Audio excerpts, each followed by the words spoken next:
Magandang umaga mga Lodi. Papakain tayo ng baboy ngayon. Malinis. Tapos magpipregnancy test na naman tayo. Wow. Ito kay Cardo. Ito yung dun sa dalawang biik. Ito naman para sa malaki. Ito.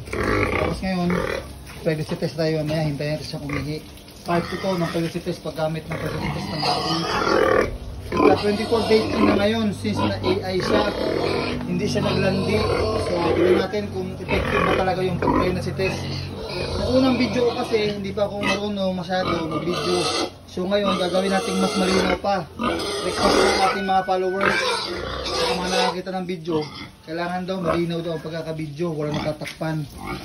Sige, bibigyan natin sila ng chance. Hintayin natin siya umihi. Ito yung dalawang prinsesa ko. Magandang umaga! Magandang umaga sa inyo dyan.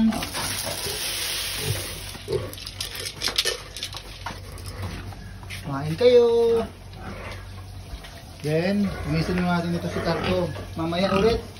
Dahil magpapilinis pa ng kulungan, mapapakain pa tayo. Kasi hintayin natin umihi yun para magamit ang pregnancy test na pang baboy for the second time. Yun lang.